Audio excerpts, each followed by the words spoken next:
On this episode of the Evolve Insider, we're going to tackle what weight means when riding an electric skateboard.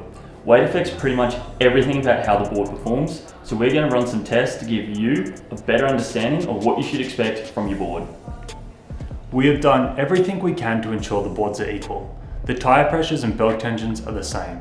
Both will always be as close to 100% battery as possible, and all tests will be done in GTR mode. It's also worth noting that these two carbon GTRs have been our demo boards for over 6 months, so the tests represent the performance of a well-used battery. We're going to be testing acceleration, speed, inclinability, heat management, and of course, range. I weigh in at 63 kilos, while Maddie is 40 kilos heavier at just over 100. This is going to give a decent representation of both ends of the spectrum. Let's get started. So the first test we're going to do is the acceleration test. We're going to line up the boards in the middle of the street, side by side, take off full trigger, and we're going to see who pulls away.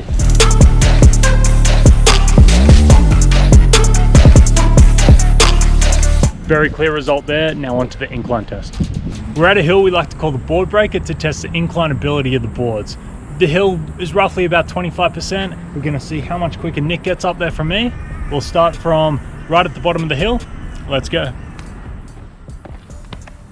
Same time? Yep. Full trigger. There he goes already.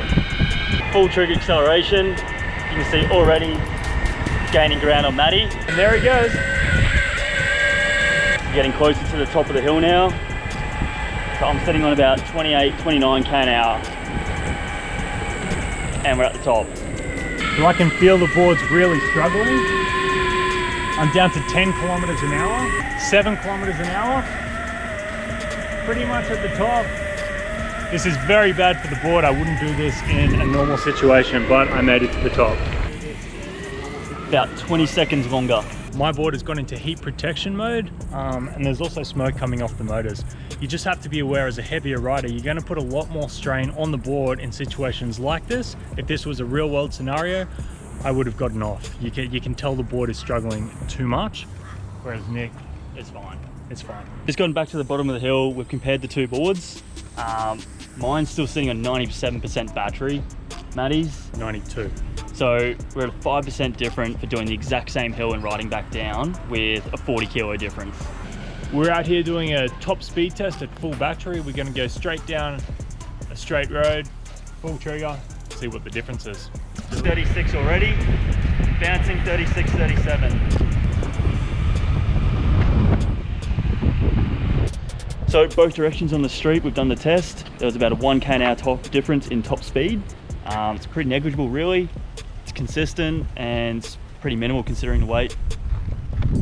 Next test, we're going to test how the boards heat up differently under strain. We're going to ride up the same hill side by side and then measure the temperatures at the top with an infrared thermometer. At the moment, both boards are about 45 degrees. We're out in the sun. So I'm going to match my throttle to the speed that Matt's going up the hill. Just to try and stay side by side with each other. The internal motors on Nick's board is up to about 54 degrees, 74 degrees, 75. So we're sitting at about a 20 degree difference from about a 1.5 k hill. So obviously that difference in heat comes from the additional current required to get that board up the hill with an extra 40 kilos on it. So the difference in these boards were only 20 degrees, but if you were to do tests that put more of a strain on a board, such as a steeper hill, a longer hill, thick grass, or even flat tires, that gap's only going to get greater and have more of an impact on a heavier rider. Always good things to keep in mind when you're riding your board. This is a big one that everybody wants to see. This is the range test between Matt and myself, 2 carbon GTRs in all-terrain setup. We're about to go for a ride together around this area, carving, hills, grass, pretty much anything we come across on the route. We're going to be trying to ride as closely to each other as possible, and we're going to see the difference in the range. Let's do it. Both boards at 100% battery, GTR mode. Let's do it. The 3 kilometer mark, I am at 91% battery. 93.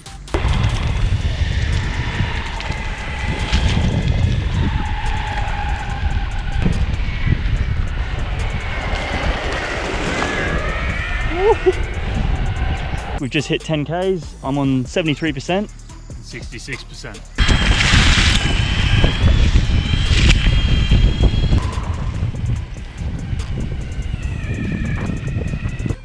We've been going a little while now. We're at 21 kilometers. I'm at 28% battery. 46. So the difference is really starting to show. 2% battery. We're going on the grass for the last little bit just to get the board to 0. It'll drop to eco mode and then we're gonna run it until it dies. My board's died, it went to 0%. We kept riding it. 26.9 kilometers. What are you on? 29%. We've got a Bamboo GTR 6-inch. Nick's got 29% left. Let's see how far he gets. I'm down to about 11% and 33.4 Ks. Nick's hit 0% at 37.1 kilometers. Yep. So we're gonna keep going in eco mode, see how much further he gets until it dies. Go.